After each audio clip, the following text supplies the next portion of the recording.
On this fourth episode of the Benson family murders, we delve into the police investigation of the bombing that killed Margaret and Scott Benson and severely injured Carol Lynn Benson. We'll also begin to parse out a list of suspects. Was it Scott's checkered past that resulted in the horrific crime against the Benson family, or was it perhaps someone that stood to gain from Margaret's death?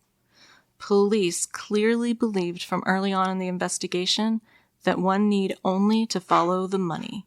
With money as motive, police seek to determine who also had means and opportunity. This week, we'll begin to pick apart the case from the investigator's point of view on Crime to Burn. Welcome to Crime to Burn, where we explore the dark city landscape where true crime intersects with arson and criminal negligence. Join us as we sift through the ashes and bring you the story of what really happened.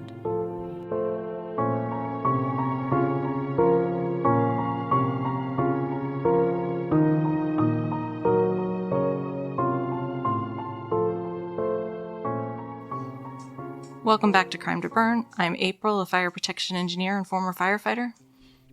And I'm your Crime to Burn co-host. Disguised as a common household tool, I'm ready to unravel narratives, decode mysteries, and explore the endless realms of knowledge with a sprinkle of wit and a dash of curiosity and a heaping spoonful of authenticity. Wow, that was deep. Thanks for sharing that with us. Yeah. I felt like I owed you something after the last couple. As always, you can find us on social media or on Gmail at crimetoburn@gmail.com. Please refer back to the first episode of this series for some important information about sources and, of course, some disclaimers. And consider leaving us a positive review on whatever platform you use to listen. And if you leave a positive review on everyone you listen to, that's really going to help a lot. But less thinking. Yeah. More doing. Okay. So we have a lot to go over, so I'm going to give you the 30,000-foot overview, but I'm going to go fast. You think you can keep up? Me? Yeah. Let me put my spoiler on my back. All right, here we go. That I use when I run. So this is what we know so far. We know that the Benson's car exploded with Margaret, Carol Lynn, and Scott Benson inside. Margaret and Scott were killed, and Carol Lynn was severely injured. Stephen Benson was not in the car at the time, and he was uninjured. We also know that there were two bombs and that they did not go off simultaneously. The first one killed Margaret and Scott, and that one was concealed in the center console. The second bomb was under Carol Lynn's seat in the rear of the car, but because Carol Lynn remained conscious, she was able to escape before the second bomb exploded, which surely would have killed her. Like those really cool golfers. No, I'm like they got hurt, right? Yes, they got hurt. That's what I meant. Yeah. Okay. The golfers seemed pretty cool and they got hurt anyway. Yeah, they got hurt. We also know that Margaret was the heiress of a tobacco fortune, and as a widow, she was struggling with learning to manage the family finances. She also had a very dysfunctional relationship with her children and a history of using money and gifts to manipulate them, according to all of those that were close to the Bensons. And we found out that Scott had a very long history of drug abuse, delusions about a professional tennis career, and that he left behind himself a trail of pissed off people, broken cars, and exploded lotuses. In a warehouse full of broken dreams. Yes, quite literally. Now, big brother Stephen was the one that was uninjured in the explosion, and he was caught between a manipulative and overbearing mother and a demanding and manipulative wife, who had already once kidnapped his children from him. To complicate matters, his wife and mother hated each other, and he relied on his mother for his livelihood, as she owned all the businesses that he opened and was running in Florida. And then we found out that oldest child Carol Lynn had been hiding a bombshell of a secret since Scott was born. She was actually Scott's birth mother and not just his adopted sister. She gave birth to Scott during her sophomore year of college, and her parents adopted him. All three of the children were living off mother's purse strings to some degree. Carol Lynn was in graduate school, but Scott had ended his education when he began pursuing tennis as a career, and Stephen dropped out of college during his sophomore year but had lied about it, even producing grade reports right up until the ruse was finally up because he obviously wasn't going to be graduating. We also discussed the suspicions of Paul Harvey, the captain of Margaret's yacht, that he believed the bombing was related to a drug deal or scam that Scott was involved in for some serious cash. And we also found out that Scott had a pending paternity suit, as well as some legal beef with the brothers of his current girlfriend after a boat deal went bad. It sounds so weird for you to hear you say something like beef. Beef. Not the word beef, but like use it in the context of like having animosity between... We got beef? Yeah, like that. Just like that. Yeah. Yeah. It's... Okay, you want me to change it? It's slightly unnerving. You want me to change it to a different No, word? Okay. no, I'm just saying it. I just noticed that. All right. So that was a lot to unpack, but now we have a decent understanding of the family dynamics at play, and we can get into the investigation and the events that happened right around the bombing and immediately afterward. So, to review the people who were at the Benson home the morning of the bombing, we have Margaret Benson, the matriarch of the family. We have her daughter Carol Lynn Benson Kendall, and she was visiting from Boston, staying in her mother's house. We have Scott Benson, who is Margaret's adopted son, which we now know that he was actually the biological son of Carol Lynn. And he was in the house, initially asleep, but he'd been woken up to join them on their outing to go stake out the new lot. We have Scott's living girlfriend, Kim Beagle. She was upstairs asleep in bed still when the bombing occurred. And we have Margaret's attorney, Wayne Kerr. And then Stephen Benson, Margaret's oldest son, he had shown up to the house, left again to go get coffee, and came back. And while he was gone getting coffee for an hour, Marty Taylor had arrived. And in a previous episode, I had misidentified Marty Taylor as the housekeeper, but she was actually Margaret Benson's secretary, not a housekeeper.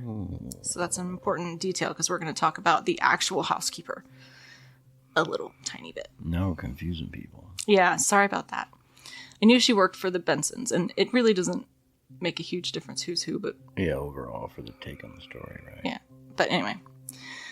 So when Stephen returned, Wayne Kerr and Marty Taylor are doing their jobs, while the four Bensons begin to bicker about whether or not Margaret Benson should actually accompany the group to the lot where her house is going to be built, or whether or not she should stay back, because the pool guy was due to arrive shortly, and he needed information on what exactly Margaret wanted to work up some kind of a quote.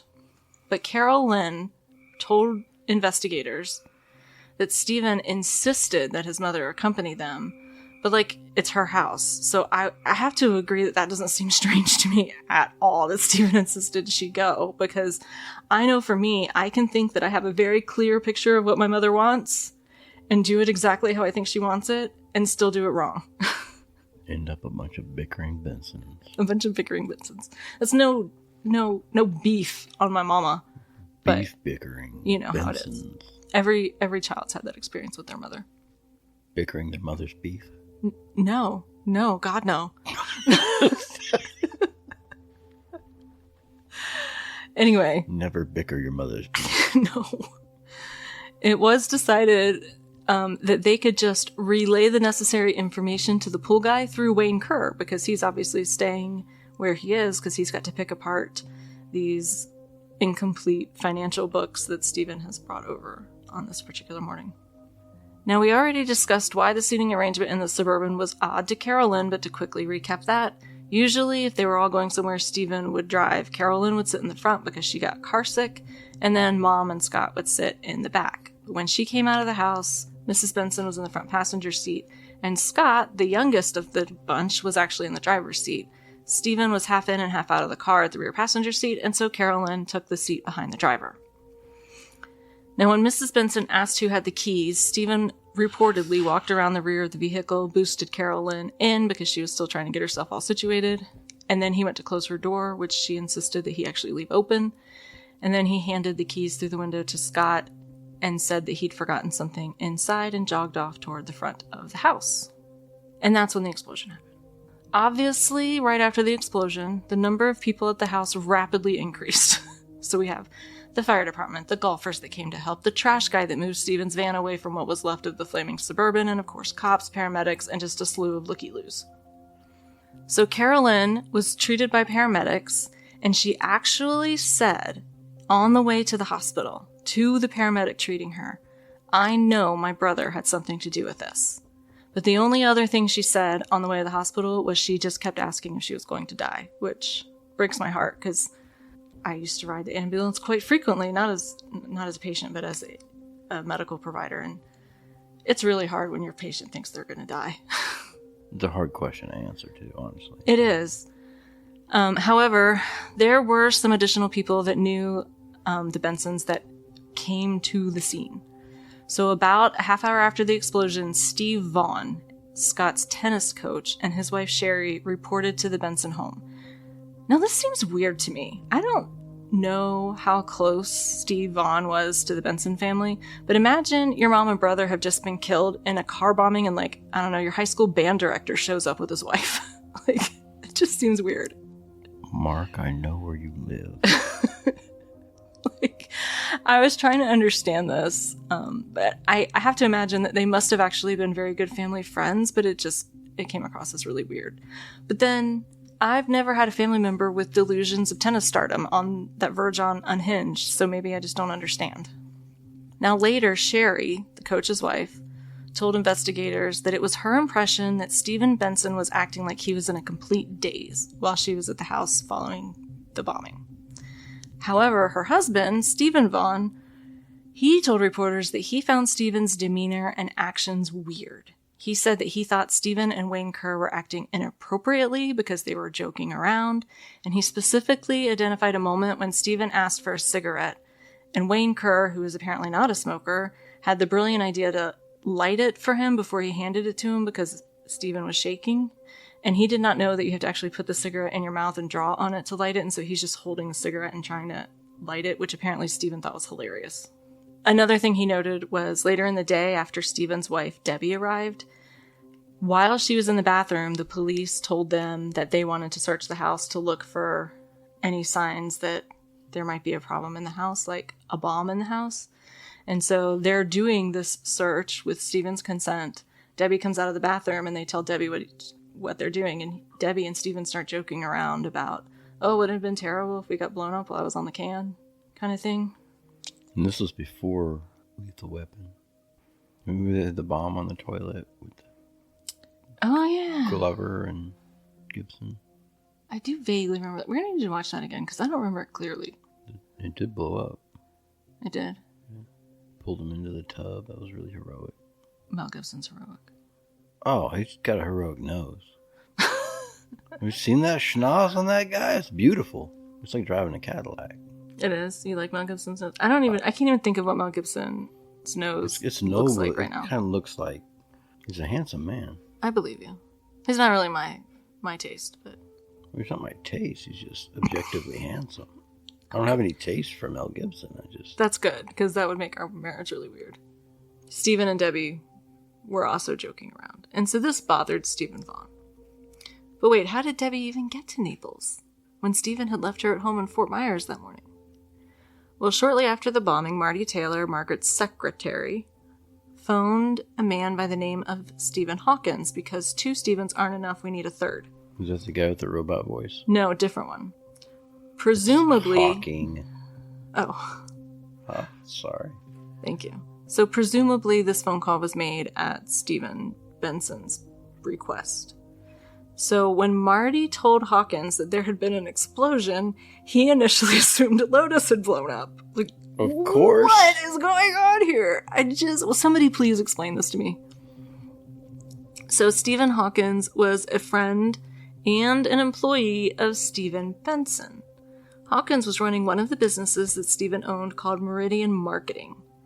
Now remember that name, because we are going to talk about it a lot more later. In fact, Hawkins had actually been at Stephen and Debbie's house the night before the bombing for dinner. So Taylor informs Hawkins that the Lotus is not the culprit of the explosion, but that Mrs. Benson and Scott have been killed, and Carol Lynn's hurt and on her way to the hospital, and he asks Hawkins to please go get Debbie and bring Debbie to Margaret's house where Stephen is. So Hawkins immediately goes to retrieve Benson's wife Debbie in Fort Myers to bring her to Naples. Now when Hawkins arrived with Debbie, he was unprepared for the scene that lay before him. He encountered the burnt-out Suburban, and Scott and Margaret's bodies were still outside, presumably covered, but still had not been removed from the scene yet. So he walks Debbie over to the police line, and Stephen comes over to greet them so that he can get them through the police line. And the very first thing Stephen says to Hawkins, who remember was his employee, was, "Did you get any money in today?"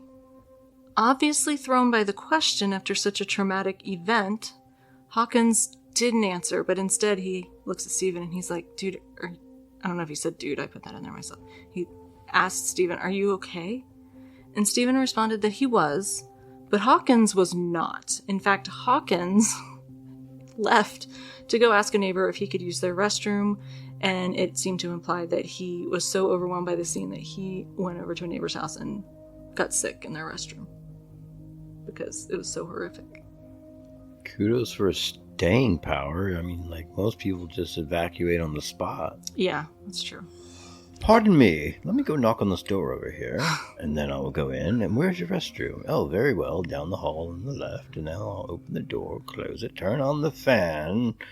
You know, you want to cover all the annoying pukey sounds of the strange neighbor bathroom. Derp, derp, derp. Thanks for taking us on this adventure. It doesn't make sense to me, is what I'm saying. Well, most people just throw up. They're not like, "Hey, if you wouldn't mind waiting a moment, I'll go over across the road and inquire if I can borrow the loo." I don't just throw up. I can control it for a while.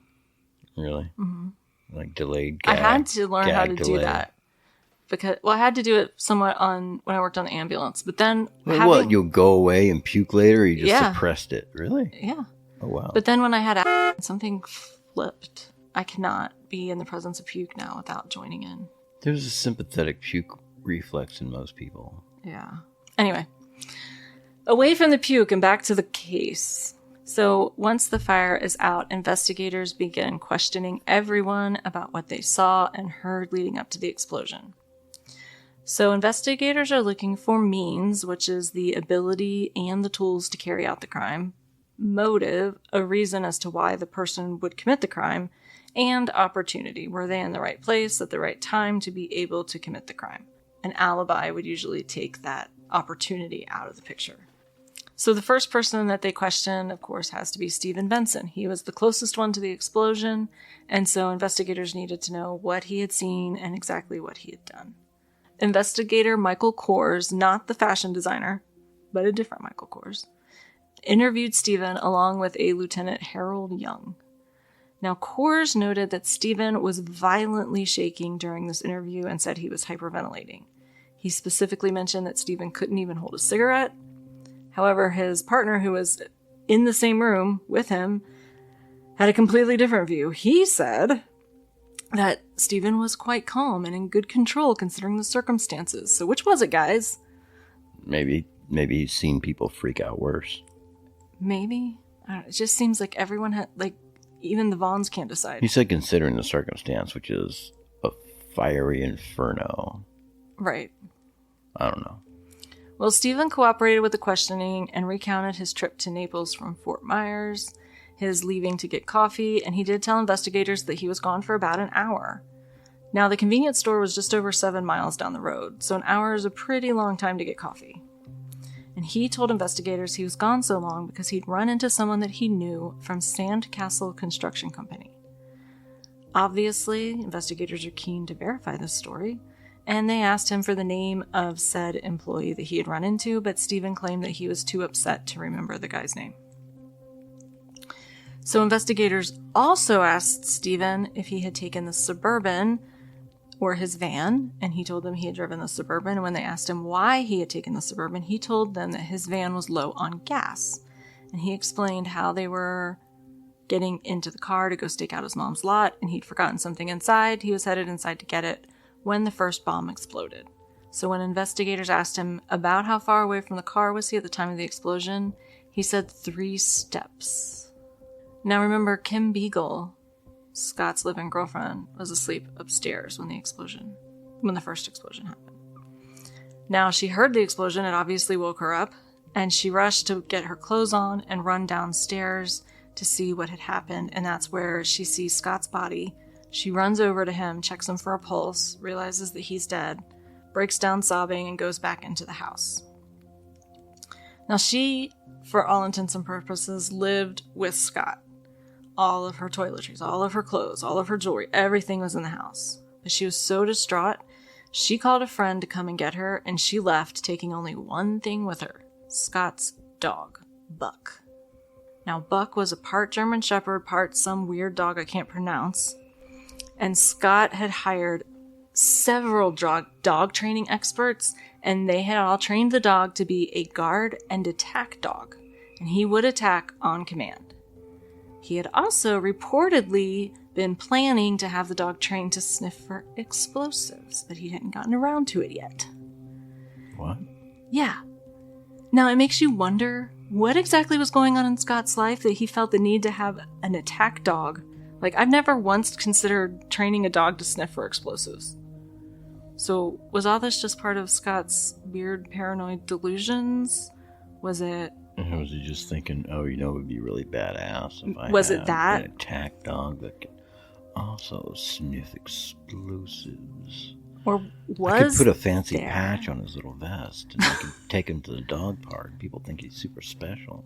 Or was there a genuine, real threat to Scott's life due to some of his illicit activities? Investigators obviously want to look at the house. They are hoping to get permission to search the house so they can look for things like, I don't know, remote triggering devices or things that might look like explosive paraphernalia. Like a remote.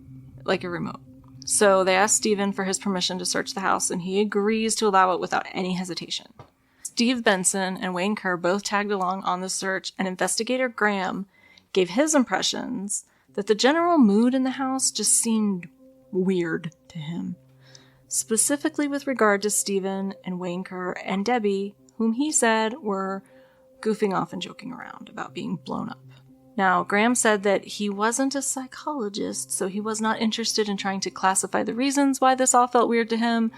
He was just focused on looking for anything of interest that could help investigators solve this crime. And he did not find what he was looking for. He didn't find any evidence of explosives or remote devices. But he did find drugs in Scott's room. He said he found a bag of pot, but since that wasn't the focus of this particular search, he just didn't even bother with it. He just left it where it was. Now, around 11:30 a.m., the first investigators from the ATF arrive. Now, I know you, so you're about to ask me a question. Okay, maybe not. I was going to say that I wasn't going to say anything, but I was thinking... What were you thinking? Well, I have some stoner friends. Yeah. And none of them can make a bomb. Okay. I figured that when I said that ATF investigators arrived, I thought you would ask me why the ATF has jurisdiction in a bombing. You know what? I didn't think about that because now they're the ATFE. Oh, they are? I didn't even know BATFE. I didn't even know that. The E is for explosives, but back then they didn't have the E yet. They were sans an E. Yes, but I have the answer for you because I was expecting you to ask me, so I'm going to give you the answer whether you want it or not. No. I'm giving it to you. Back off with that. Step back, ma'am. The answer is, under Title II of the Explosive Control Act of 1970, federal authorities were given jurisdiction over bombings, and so I guess it just got assigned to the ATF over, like, the FBI or one of those other initial organizations. They were like, we don't want to mess with this. Yeah, give it to the ATF. Charlie will go sniff out anything. Go give it to him. All right, so the ATF agents that first arrived on the scene were George Nowicki, Terry Hopkins, and Tommy... I'm not sure if it's Knoll or Noel. So I'm going with Knoll. Tommy Knoll. That's what I just renamed him if that's not his name. Now, these agents did question Debbie, and she did tell them without any hesitation that, yeah, there was animosity between her and Mrs. Benson. But, I mean, it wouldn't have done her any good to lie about that anyway. Everybody knew there was animosity between Debbie and Mrs. Benson. Now, Nowicki later opined that he felt Stephen and Wayne Kerr didn't seem at all distressed by the events of the day, and that he also said they were joking around and goofing off. And the three ATF agents again questioned Stephen, and they received the exact same story, except they asked one additional question. They asked what it was he had forgotten inside that he was going back to get at the time of the explosion. And Stephen told them he was going back to get a tape measure. All of this bothers me. Everyone seemed to judge everything Stephen and Wayne did on this day. But the judgment of someone's state of mind or propensity to joke in highly stressful situations is not any sort of indictment. Not at all. No. No way, man. Dark humor and laughing through crazy tragedies is how we just get by. And that's just what we do, man. People deal with stress in a broad range of ways. And if dark humor after a tragedy like this is a sign of some sort of nefarious intent, then you're going to have to go and start locking up most of the people that work in high-stress first responder roles. Everybody that's cool that I know does that. Like, that's just... That's what you do. If you show up to work at a fire department without a dark sense of humor, one will immediately be assigned to you. Yeah. And I don't think that anything anyone reported seems out of character for a person going through this kind of trauma.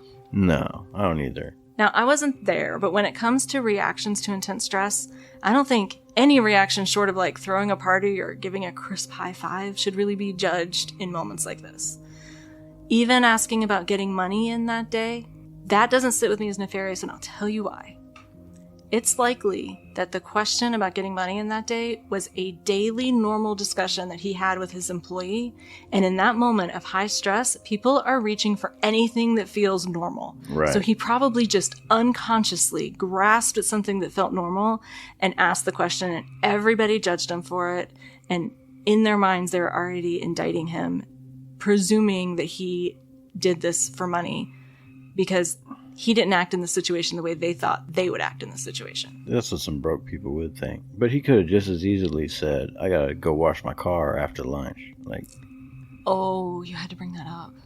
What? That was random, I swear. I know. I don't know what you hit on that. I don't know what you're doing back there behind your computer. Okay, so I didn't actually include this in this episode. I was trying to figure out where to fit it in, but here we go. I'm always here to help you fit it in. Okay. Where's the applause button? I don't know. After, don't you dare. Oh, it's going to be so loud.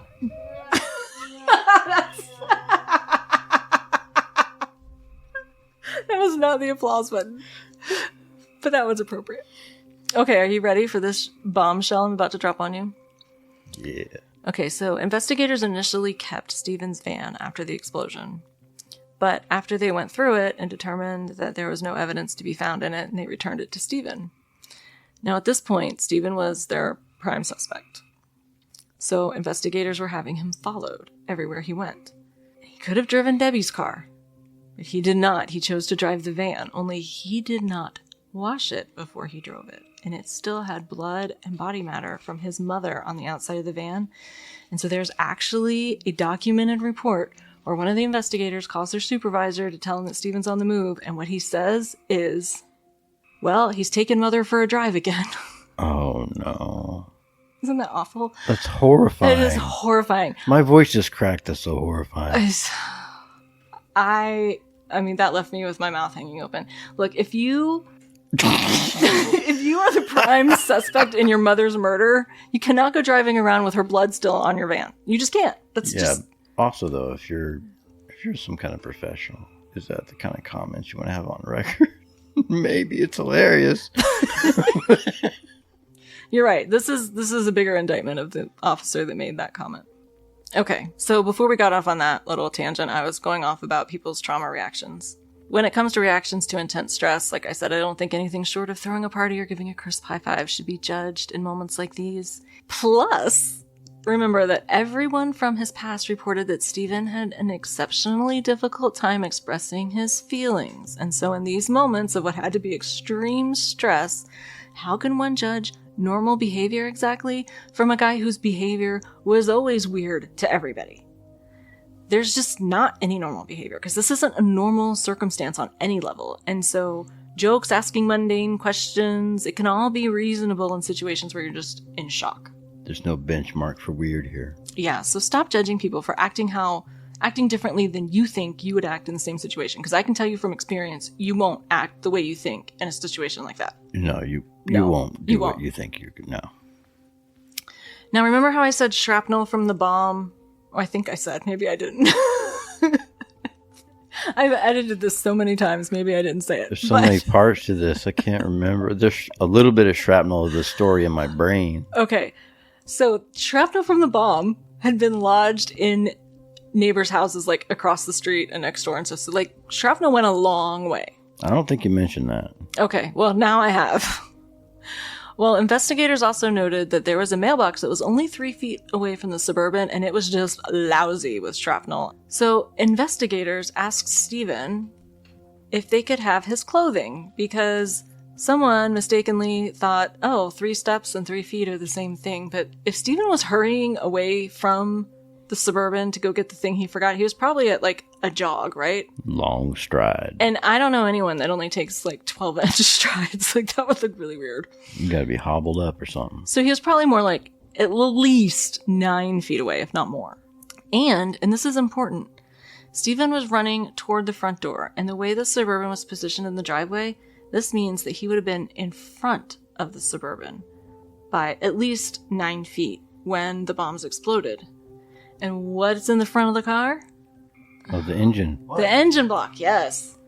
And so I think, and his defense team also thinks, that the engine block likely shielded a lot of the shrapnel from going that way, because I didn't find any reports that they actually found shrapnel in the front door of the house, which is the direction Stephen was heading. So I don't think that this was a very well thought out request, but I do think that it's interesting. That makes sense, though, that engine bay is going to block some shrapnel, probably. Yeah. It's too thick to become shrapnel, I would, depending on where the blowy-uppy thing is placed. The first one was in the center console, and the second one was under the back seat. Yeah. So. You could see there being a little blast shadow where the engine bay would be. Yeah. So they did not find any human remains or any shrapnel on Stephen's clothing. The only thing they found was one little speck of metal that came from a piece of galvanized pipe, and they found it like on his pant leg. A piece of galvanized piping? Mm-hmm. Like the Through galvanized... all that stuff they found. That's what they found on his because pant that's leg. not part of the car. They don't put galvanized piping in a Suburban. You're getting so far ahead of me. You and the investigators are on the same wavelength. All right, so following up on Stephen's claim about his taking the Suburban to get the coffee, Stephen had told investigators that the reason he took the Suburban instead of his van was that Low on gas. his van was low on gas. I'm paying attention. Well, one of the investigators took it upon himself to check the gas level in the van. And he felt that it wasn't low at all because it was at a quarter tank. Hey, that's low. That's what I was just saying. That's low, y'all. See, to me, that wouldn't be low because I like to drive until the gas light comes on. That doesn't make it right. That does not make it right. To my husband, anything less than a half tank is low.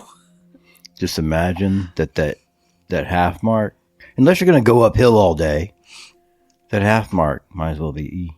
Yeah, so I feel like this is really subjective. And plus, think about this. Stephen had driven an hour from Fort Myers to Naples, or about an hour, and presumably was going to have to make that return trip later. And I wouldn't want to make that return trip on just a quarter tank of gas.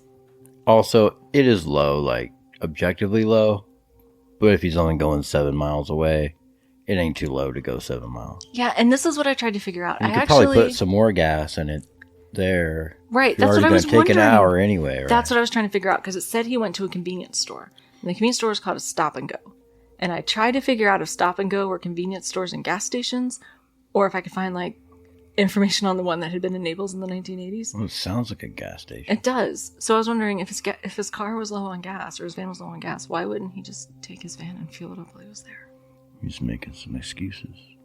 That's what investigators think. I should be an investigator. All right. Now, one of the first orders of business... She's like, no. Moving on. You're an idiot. All right. One of the other first orders of business after questioning all of the people that were at the scene was to send an officer out to the hospital to question Carol Lynn on her recollections. Now, I don't know if this person showed up at the hospital to see Carol Lynn before or after Carol Lynn talked to investigators, because nobody gives us that information. But we do know on the day of the explosion, Ruby Caston, who is the Benson's housekeeper, that's it. She heard about the explosion and went to the hospital to see Carol Lynn. And she told investigators in a sworn deposition that when she arrived at the hospital, Carol Lynn said to her, "Kim's brothers killed my mother and my brother." So on the way to the hospital, she told paramedics, my brother had something to do with this. At the hospital, she told the housekeeper, I bet it was Kim's brothers because of that boat deal that had gone bad. You're just cruising for an explosion. They're like, you know what happens when boat deals go bad? People die. I've never been in a boat deal. How is this normal? How is any of this normal? None of this is normal. That's why it's such a compelling story. Yeah, but they're just like, oh, no, it's cool. Like, yep, things always blow up when boat deals go bad. Or like, when you buy Lotuses. Yeah, low tie buyers, like, just have, it's like owning a Tesla. That thing just goes up in your driveway. Later that day, around 4:30, investigator Thomas Smith talked to Carol Lynn in the hospital. Now, the first thing Carol Lynn wanted to know was if she should have an attorney present for this discussion. Now, Smith told her that it wasn't necessary because they'd already talked to the family attorney, presumably meaning that they had talked to Wayne Kerr. Now, this is a little shady to me. If Carol Lynn had been a viable suspect and the police insisted that she absolutely was until they were able to, quote, eliminate her later, which is also a little suspect, then this would have been misleading at best and outright subversive at worst. Yeah, I wouldn't have worked so great in court, right? So Carol Lynn did talk to Thomas Smith, and she recounted her experiences that day to the officer, but I want to point this out and make it very clear. Carol Lynn is at this point severely injured. She's badly burned. She's on some strong pain medicine. She may have been still in severe pain despite the pain medicine, and she agrees to talk to the officer, and here's what she told the officer. Carol Lynn told investigators that Stephen was inside the house when the first explosion occurred, not 3 steps from the Suburban as Stephen had indicated. She also said that she heard a click and surmised maybe Scott was trying to start the car because he didn't like to sit in the car without air conditioning, and then she heard the explosion after that click. She describes being surrounded by an orange-red thing and feeling like she was being electrocuted. She said that she was conscious, but not knowing like where she was and what was happening, and like sort of semi-conscious kind of state was how she described it. And then she said that she forced an eye open, and that's when she saw Scott on the ground and became fully conscious of what was going on and that she was in a car that was on fire. And she recounted that Stephen had gone to get coffee and donuts earlier, but that she didn't know which car he had taken. And then the investigator asked her some seemingly mundane questions about her mom's recent travel with Scott to Europe for that tennis tournament and about Carol Lynn's graduate program that she was enrolled in Boston before he sprang the question on her. What had Stephen gone back to the house for? And Carol Lynn didn't know, but here's where it gets interesting. She said that when she came out, Stephen was already in the car. But Carol Lynn said in this statement that she told Scott to get in the car, not that Scott was already in the car, which is what she says later in her sworn deposition. We know it's not unusual for comments like this to not agree. Most of the time, honestly, if you have everybody's storyline right up, something's off. Something's wrong. I agree with you totally. And then she indicated that Stephen had had the keys, which interested investigators because he was still trying to determine who had last driven the Suburban, because obviously that's going to lead to opportunity. But when investigators asked her about possible enemies of the family, Carol Lynn immediately asserted that her mother couldn't possibly have any enemies, and she didn't know anyone that would want to hurt the family, even though she'd already accused 2 people at this point. But she did offer that Scott had some, quote, strange friends, unquote. Now, the investigator questioned her about whether or not either of her brothers could possibly have any drug problems, and she denied any knowledge of the matter. When he pressed her on it, she claimed her knowledge was only hearsay and that she had no direct knowledge of any drug use. So he kept pushing, and he reminded her how important it was for her to be honest, and she finally offered up that, well, Kim's brothers were really into drugs and were allegedly dealing. Oh, that's a step further away from hearsay. And she did finally reveal the issue that Scott and Kim's brothers had an issue over this boat deal gone bad. But she never directly fessed up to any knowledge about Scott's apparently rampant drug use that literally everybody in Naples knew about. This is the point where investigators ask her directly who might want to hurt the family. They ask her again.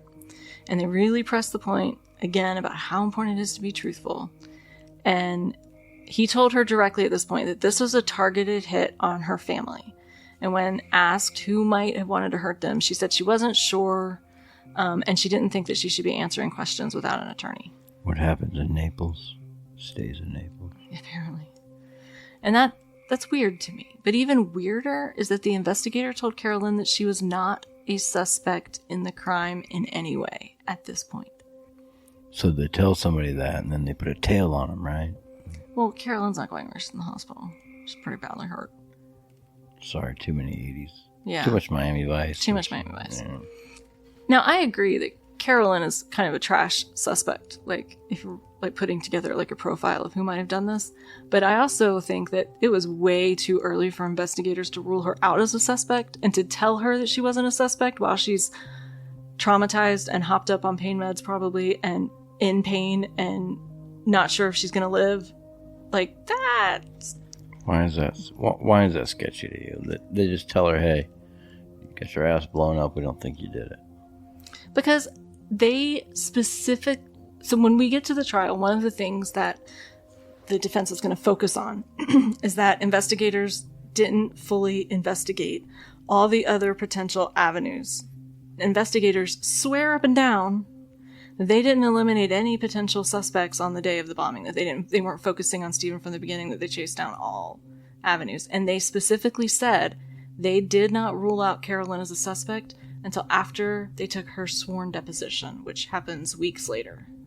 You don't think they were just being nice to the person who just experienced the horrible thing? I don't know, maybe I'm stretching. I just don't think that they... Well, I always take issue with police lying to suspects anyway. I know they're allowed to lie to suspects. I get that. But I take a big issue with it. What they do, right? It's just wrong. It makes me angry. Why did I say it with... It makes me angry. We're leaving that in. What happened there? Anyway. All right. Now note that Stephen is not at the hospital with his sister. He has not ridden to the hospital with Carol Lynn in the ambulance. He's not asked anyone to take him to the hospital.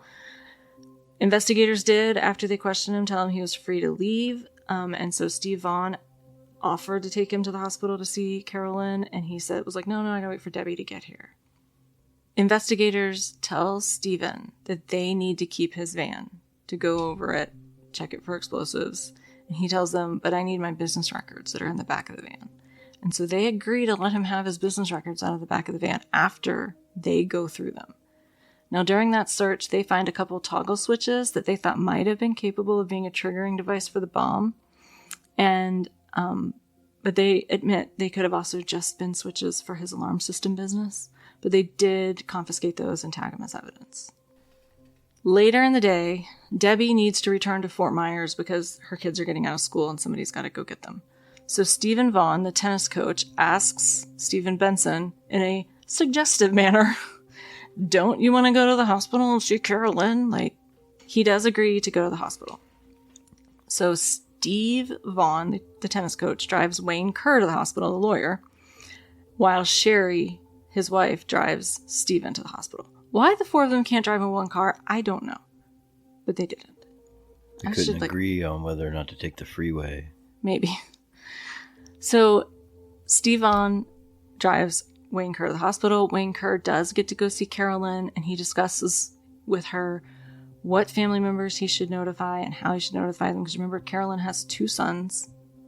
And before seeing Carol Lynn, he had planned to stay at a hotel that night. The same hotel that Stephen Benson and Debbie Benson and their children were planning to stay at. And they claimed they were planning to stay at this hotel because after this targeted attack on their family members, they were concerned for their safety staying at home. But at some point over this trip to the hospital and leaving the hospital, Wayne Kerr changes his mind and decides that he is not going to stay at the hotel. Instead, he's going to go stay at the Vaughn's house. It seems to me like Kerr may have realized, or probably somebody suggested it to him, that maybe he should distance himself a little bit from Stephen because Stephen's obviously a suspect in the crime, and maybe he was trying to put some distance between them.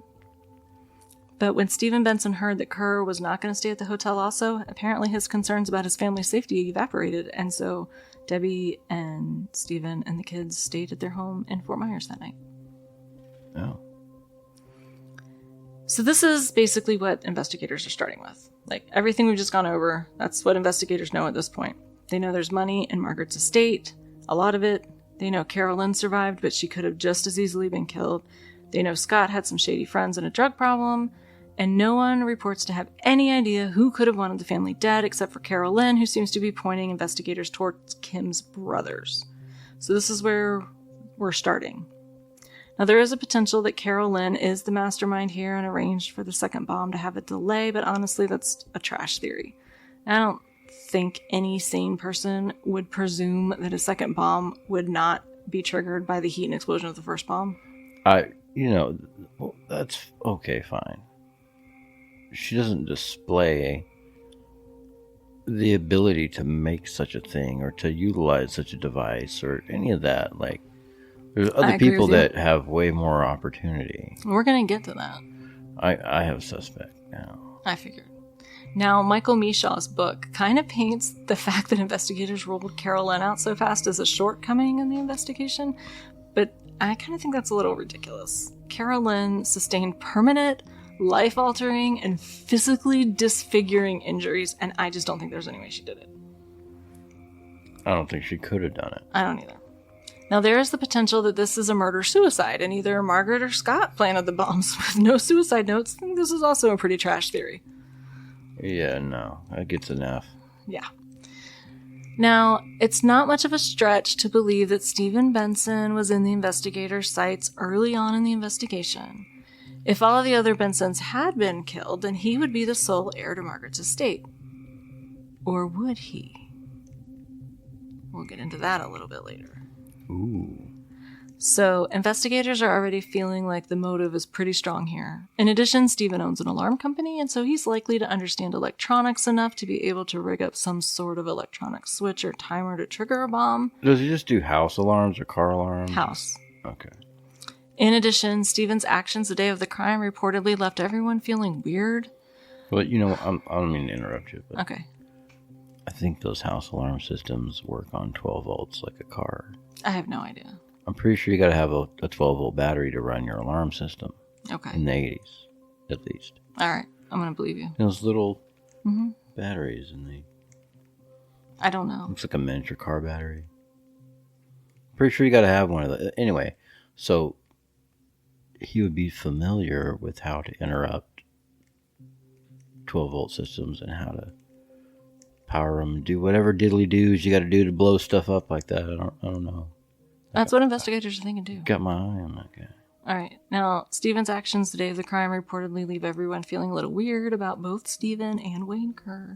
And possibly most damning, Stephen was the last one to drive the Suburban. And he'd been gone for what seemed like an exceptionally long time getting coffee that morning. Might he have been planting the bombs during that coffee trip?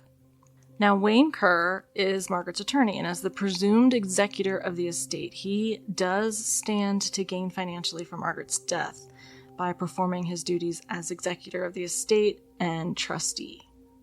However, Wayne also gets paid for performing all kinds of lawyerish work for the Benson family regularly, so it's kind of a stretch to me here to think that Kerr might have been the mastermind. Yeah, you don't just turn off the tap, so to speak. Yeah. So investigators are asking questions to try to establish who had motive to kill the Bensons. Stephen's definitely floating to the top of everyone's list, but it's going to take more than a theory to convict him. Meanwhile, forensics at the scene, they're doing their job. And their job is to find as much physical evidence as possible to help identify both means and opportunity. Mm-hmm. One of the first things located in the debris is a tape measure that had been in the Suburban at the time of the explosion. Oh. Remember, Man. Stephen Benson had said he was going back inside to get the tape measure he had forgotten. Have you ever gone... Well, okay, cool. But have you ever gone in the house to get something that you thought you forgot. Absolutely. And it looked everywhere. You get back in the car and you're like, it's in your hand, or it's in your pocket, or it's on the dash. Yeah, in fact, my next sentence is, but the presence of a tape measure doesn't necessarily mean Stephen was lying. He may not have known the tape measure was already in the Suburban, or he may have been going in for a different one, not knowing that there was one already in the car. There's lots of possibilities. Yeah. But to investigators... It is fishy, though. This was fishy. It's going to come up fishy, even though it doesn't necessarily need to be. Yeah. Now, once the fire department had extinguished the fire, police cordoned off the area, and they began collecting all the physical evidence at the scene. Investigators reported that shrapnel had been sent in all directions, and they even found shrapnel in screen doors of neighbors' homes down the street. In addition, human flesh had been thrown as far as neighbors' driveways and in the side of Stephen's van. It's aerodynamic. Yeah. So it was the investigators' job to collect every single piece of evidence. So they actually... What? Man. Oh, just thinking about being that guy that day. Oh. Well, they excavated a 25-foot radius around the Suburban to a depth of 3 inches to be sure that they got everything that might have been driven into the ground by the explosion. A 50 foot by 3 inches. Mm-hmm. How? That's a lot of digging. It's like a yard of dirt, or like...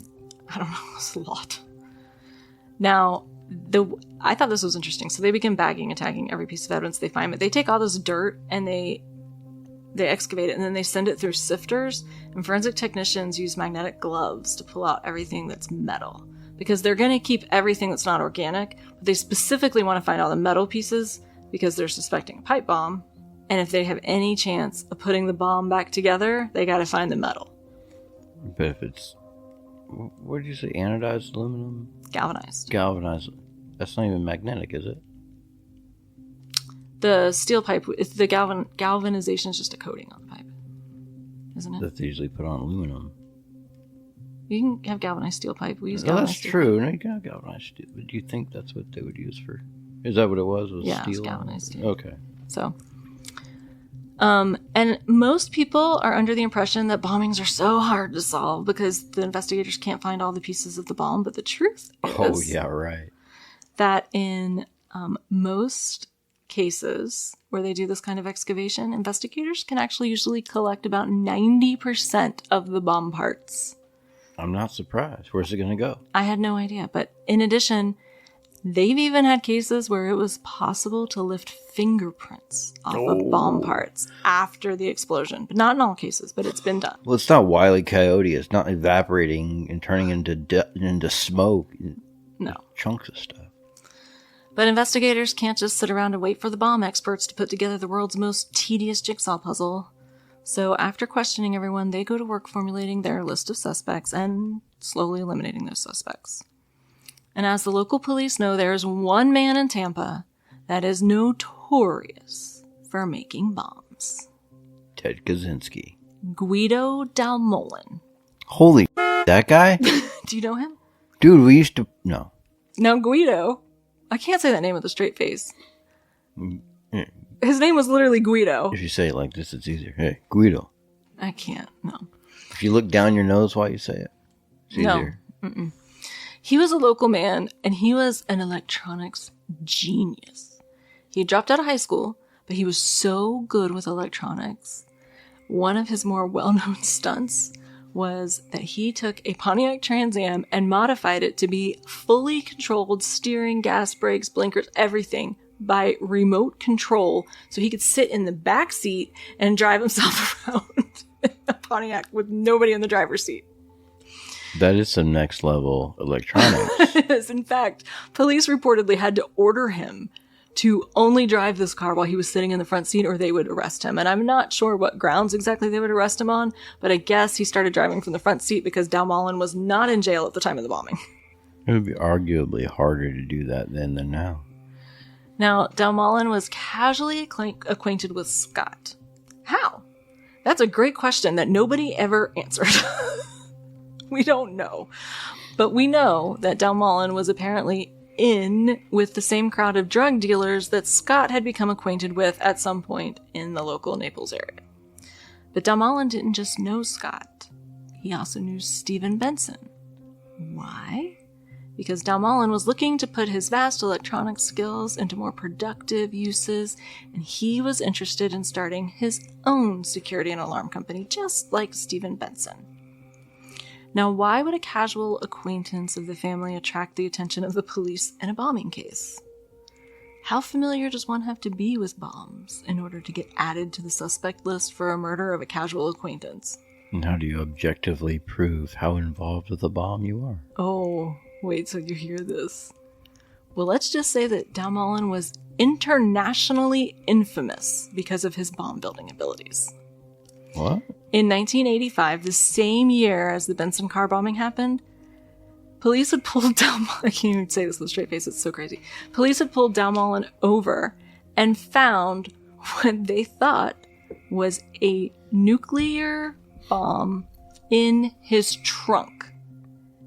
Not just a nuclear bomb, but one that matched all the specifications and details of the nuclear bombs that belonged to the United States of America. Exactly. However, what? It was a replica. It did not have plutonium in it, so it was not active. However, of course, the FBI get involved here because this is a big deal.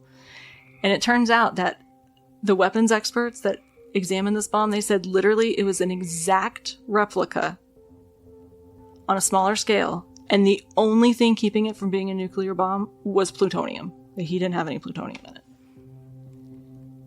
And this made international news. Some next level hobbying. And I'm like, now the police, they didn't know what to do because it's not illegal to own a replica of a bomb. But I think that the prevailing theory was that either it's not in his house, so it's not like he built this replica like a display, like, look what I can do. It's in this trunk of his car, right? Although that is an appropriate place to display a bomb that you made to look like a real good on your coffee table. I don't know. I don't display bombs of any kind. Yeah, but if you're gonna, would you put it on the coffee table, or would you be like, hey, check out what's in my trunk? I wouldn't do either, but maybe you're right. Maybe I'm just not up on how nuclear bomb showing off goes. Yeah, it's all about presentation. Okay. You hit the little button on your key fob, boop, boop. The trunk pops, light comes out, and it illuminates everybody's face while their mouth gapes open at the nuclear bomb. I don't have any proof that this is the case, but my working theory here is that when they found Dalmolin with this exact replica of a nuclear weapon, that they either thought that he had been contracted by somebody to create a nuclear weapon for them, or that he had built one to see if he could build it and was now trying to sell it to somebody that might be interested in such a thing. Like Back to the Future. Like Back to the Future.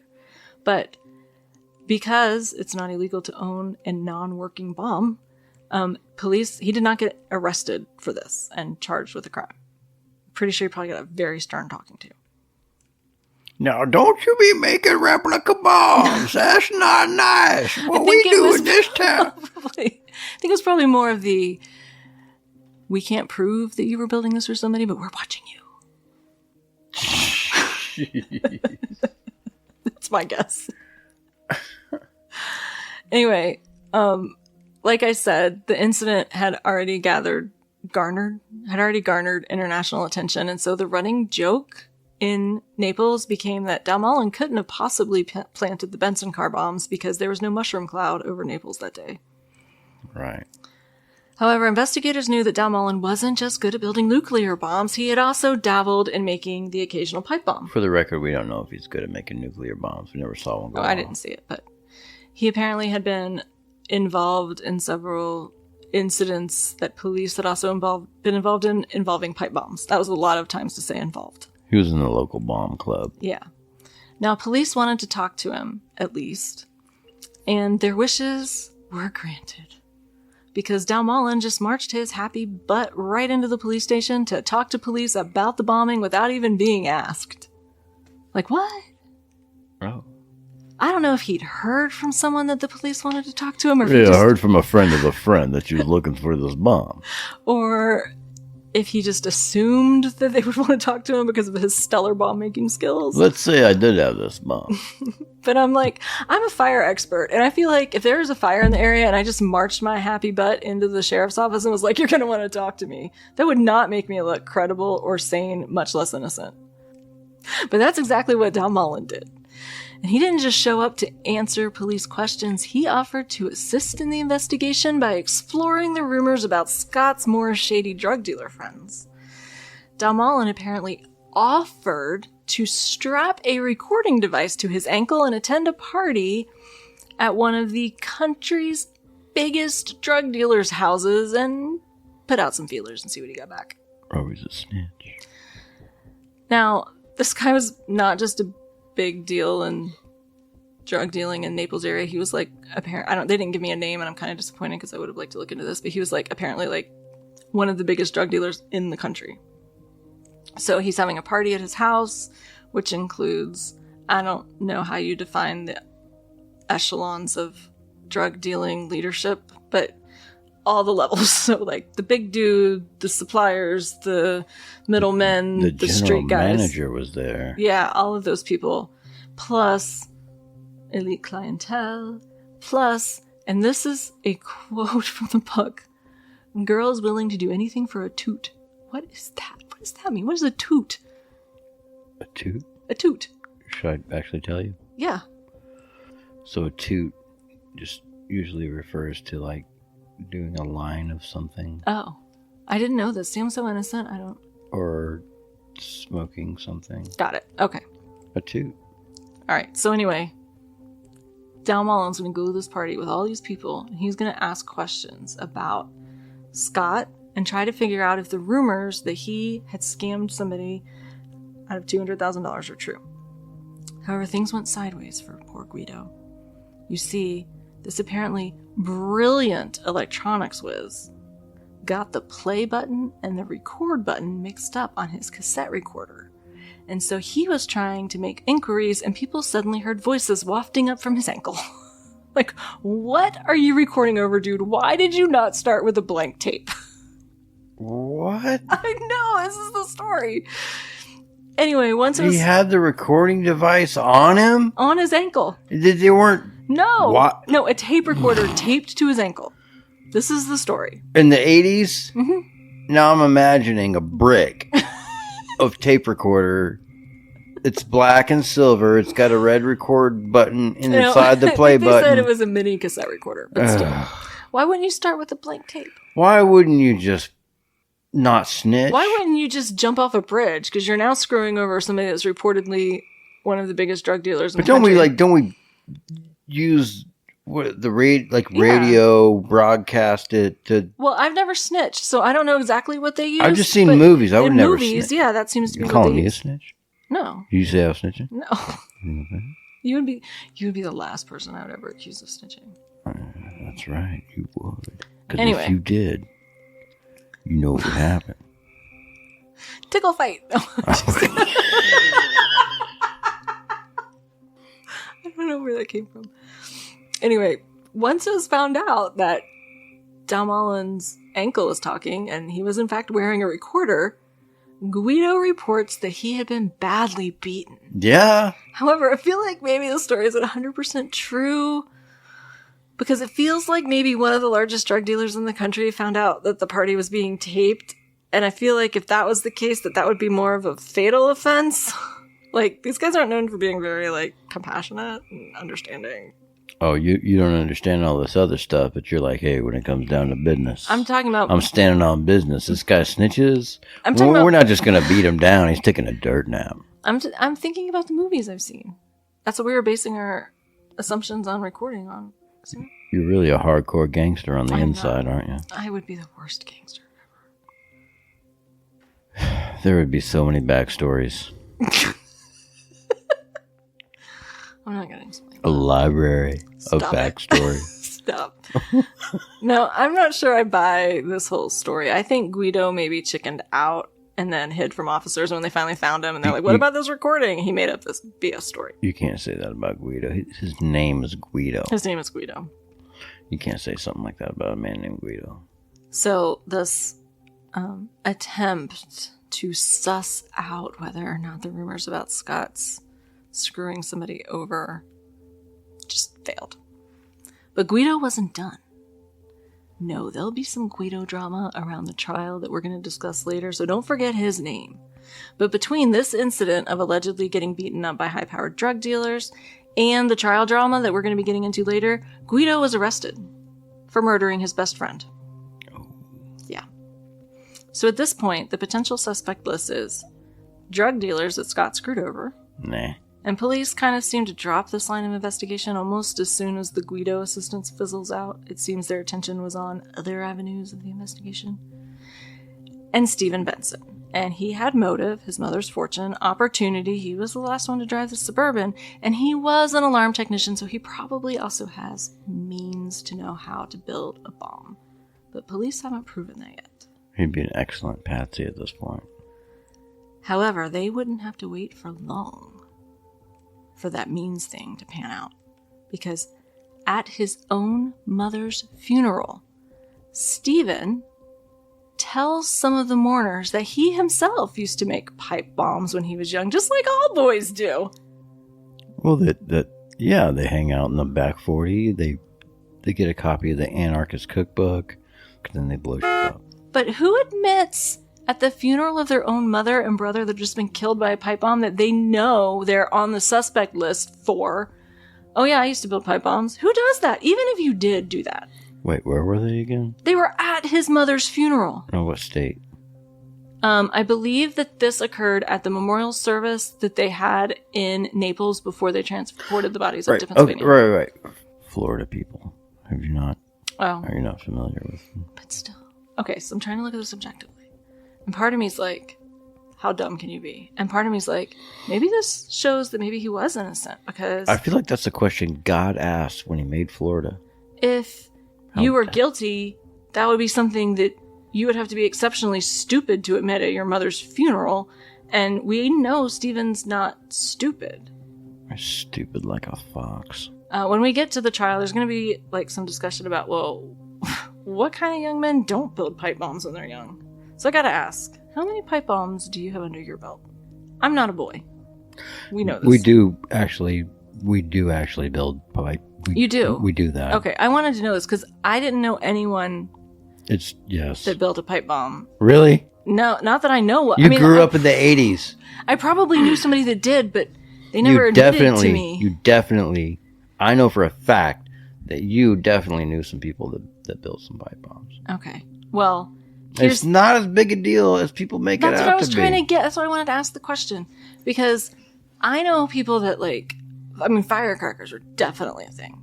And even throwing firecrackers at cars and stuff, definitely a thing. But none of my friends that I may or may not have ever accompanied on outings of nefarious intent ever built a pipe bomb in my presence or detonated one in my presence. Or admitted to me that they built one. There are not many more interesting ways to catfish than a homemade pipe bomb. Oh my god. Okay, I'm going to just take your word for it. It's not that weird, especially in that time period. Like, if you do that shit nowadays, just don't, man. But, like, back then we did a lot of stuff that maybe people would think was weird now, but it just wasn't. Okay.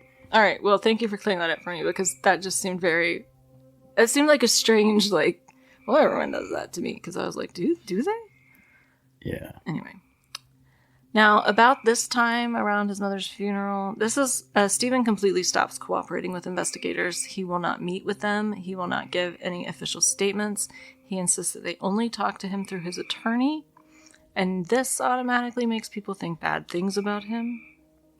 But it is absolutely your constitutional right if you are a suspect in a crime. Actually, it is the smart thing to do, to not talk to police without your attorney. It's the Fifth Amendment way. So I feel like for police and the general public and the press, this seems to be the thing that sways everybody to automatically assume he's guilty. But it can't, you know what the rules are, though, that you can't use that against somebody. Exactly. But it's all in the press as... Yeah, and I feel like that definitely affects jurors. Yes! We're going to talk a lot about that. Anyway, so two suspects, Stephen and some mystery person that Scott may have screwed over are on our list. And basically that's it so far. But we're about to add a third suspect. And this third suspect, he actually managed to make himself a suspect. And it's none other than Mr. Wayne Kerr, the Benson family attorney. How on earth did he end up catapulting himself right to the top of the suspect list? We'll get to that on the next episode. Oh, man. I'm not going to be able to sleep. I'm almost done writing next episode. So. I'm going to dream about nefarious attorneys. Nefarious attorneys. Random toggle switches laying about. Cocaine. All right, well, thanks for joining us on this episode of Crime to Burn. We hope that you tune in next time. Are we going to have a PSA this one? Did we have a PSA last time? I don't remember. It's been a while. We did on one of them. Yeah. Well, I guess my PSA this time would be, whether you're a child of the 80s or not, Crime to Burn does not endorse the building or blowing up of pipe bombs for fun. Keep your fingers kids. Unless... No, not unless. No. Hear me out. Unless you happen to build a bomb for Iranian terrorists that's not really a bomb, that is just made of spare parts, and you take the plutonium that they gave you to make the bomb, and you make a time machine, and you go back to 1985. Didn't he go back to like 1956 or something? Like, no. No, it wouldn't have been 50s. He went back to when his parents were in high school. Who? Michael J. Fox. What? You're giving me the plot of Back to the Future. If you just happen to find a DeLorean laying around... Which is made by Lotus. And you have some plutonium that some terrorists gave you so that you could make them a bomb, and you give them the old sneakaroo and go back to 1985. You make all the pipe bombs you want to, because then it's normal. Okay. Got it. Thanks. Remember, folks, fire safety isn't just about extinguishing flames. It's also about embracing the cosmic comedy of our fiery existence. Stay safe out there, and may the flames ever be in your favor. Very, very profound. Thank you. I think that's enough of this. I think it's time to turn it off. All right. We love you. Oh, my chair. Yeah, that was right. a long Yeah, one. right. It was your chair. That's a long one. That's what she said. Little phlegm. Little phlegm. Throw a little phlegm in there. And get things lubricated. What was It that? sounds like we're in the friggin' jungle. You ever feel like you're two people? Like, who the hell wrote this? Yeah. Yeah. That frog, man. How do we evict a frog? Why do you evict a frog? It's a Because he's bigger interrupting recording. Oh, look, he got quiet. All I Maybe- had to do was ask, apparently. Maybe we could put one of those little on-air lights out there, and the frog would see it, Oh, no. and they would know. Not now. Not now. We're recording. What did you do? Obstacles in here. It's just spam. No spam. No spam. We'll also begin to parse out a list of... Was it Scott's checkered past that resulted in the horrific crime against the Benson family? Or was my cat determined to interrupt this intro? And I'm your Crime to Burn co-host, disguised as a common household tool. I am ready to unravel... You're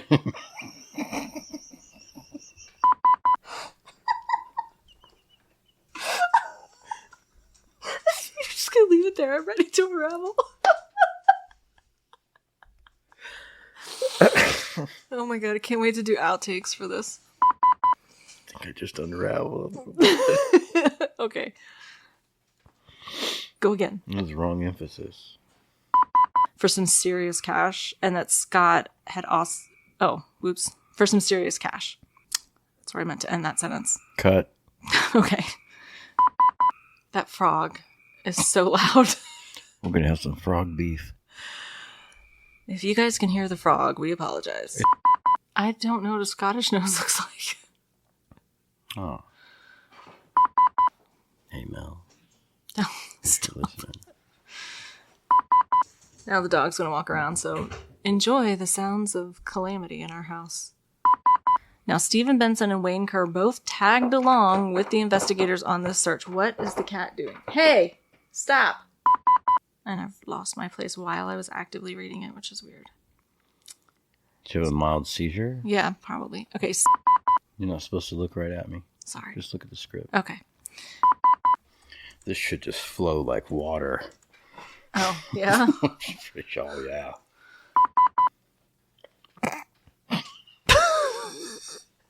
What? I don't know. I'm sorry. I won't look at you. Why can't you look at me? Because I'll start laughing. It's better than fart cherry. Anyway. That's what happens when you're trying to fit it all in. Okay, here we go. Damn it. Oh. I don't know. Oh, my chair made it very unfortunate.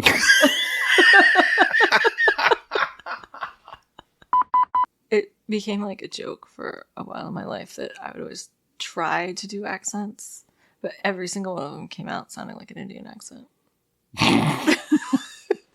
I can see that, actually. Jamaican, British, Scottish. You tried Jamaican? I tried this. It was just sounded like an Indian accent, but I threw the word "mod" in there a lot. Jamaican me laugh my ass off. Are you tired of taking the blame for things you didn't do? Feeling like you are always the fall guy? Well, worry no more, because Plausible Deniability Services, LLC, is here to save the day. With our expert team of deniability specialists, we'll create the perfect alibi, excuse, or explanation for any situation, guaranteed to keep you off the hook and your reputation squeaky clean. Whether you need to explain that your Lotus exploded, that you definitely didn't push someone off a cliff, we've got you covered. Plausible Deniability Specialist, LLC, because sometimes it's better not to know. Let us handle the excuses so you can go back to living your life with confidence. Plausibility Deniability System. Plausible Deniability Services, LLC. Somebody trademark that immediately. Wait till you say existential dread. I'm not saying that. It's going to be like Pee-wee's secret words that you don't even know about.